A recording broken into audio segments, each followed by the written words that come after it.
I was very sad to see that because those guys are, those guys are heroes of mine, so it's really tough. I wish they would come and visit and see the hardware that we're doing here. And I think that would change their mind. That's one small step for man, one giant leap for mankind. They inspired you to do this, didn't they? Yes. And to see them casting stones in your direction. It's difficult.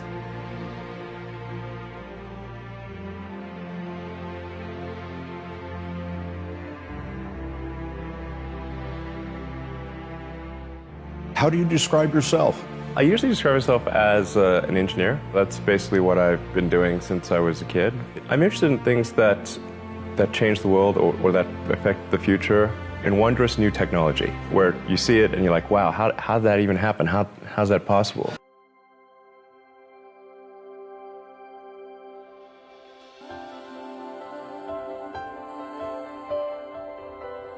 I had so many people try to talk me out of starting a rocket company. It was crazy. One good friend of mine collected a whole series of videos of rockets blowing up and made me watch those. He just didn't want me to lose all my money.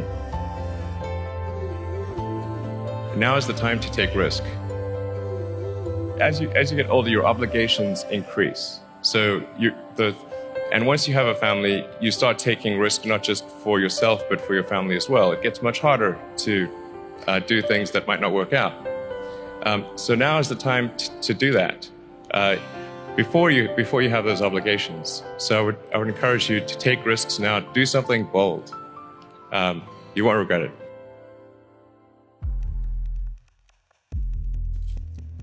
I support the encouragement of newcomers toward their goal of lower cost access to space.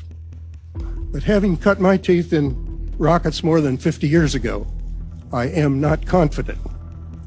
The most experienced rocket engineers with whom I have spoken believe that it will require many years and substantial investment to reach the necessary level of safety and reliability. There are people who've been in the rocketry business for decades who say about you that you don't know what you don't know. Well, I suppose that's true of anyone. How can anyone know what they don't know? Private enterprise will not ever lead a space frontier. Not because I don't want them to, but my read of history tells me they can't. But when critics say you can't do this, your answer to them is, we've done it. What was your biggest failure and how did it change you?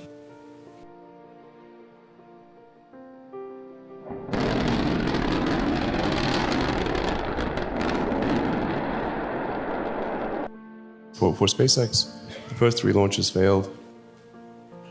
And we're just barely able to scrape together enough parts and money to do the 4th launch.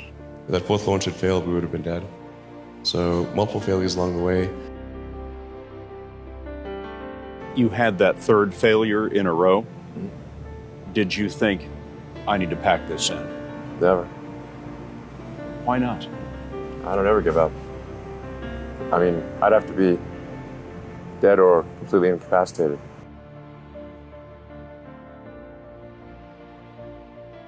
Like, one of the most difficult choices I have ever faced in life was in 2008. I think I had maybe $30 million left, or $30 or $40 million left in 2008. I had 2 choices. I could put it all into one company, and then the other company would definitely die, or split it between the 2 companies. But if I split it between 2 companies, then both might die. When you put your blood, sweat, and tears into creating something, and building something, it's like a child. And so it's like, which one am I going to let one starve to death, I couldn't bring myself to do it, so I split the money between the two. Fortunately, thank goodness, they both came through. 1, 2, 3. Like, there have to be reasons that you get up in the morning and you want to live. Like, why do you want to live? What's the point? What inspires you? What do you love about the future? And if we're not out there, if the future does not include being out there among the stars and being a multi-planet species, I find that it's incredibly depressing if that's not the future that we're going to have.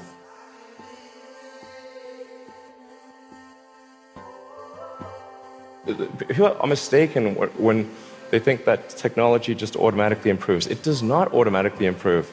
It only improves if a lot of people work very hard to make it better. And actually, it will, I think, by itself degrade. Where does that come from, or how do you think about making a decision when everyone tells you this is a crazy idea? Or where do you get the internal strength to do that?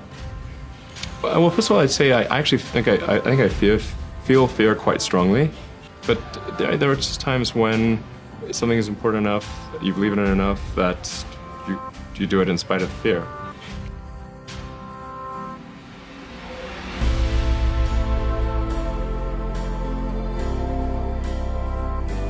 Depending on how well you want to do, and particularly if you're starting a company, you need to work super hard. So what does super hard mean? Well, when my brother and I were starting our first company, instead of getting an apartment, we just rented a small office and we slept on the couch. And we showered at the YMCA, and we're so hot up we had just one computer. So the website was up during the day, and I was coding at night. 7 days a week, all the time. And I sort of briefly had a girlfriend in that period, and in order to be with me, she had to sleep in the office. So work hard, like, every waking hour.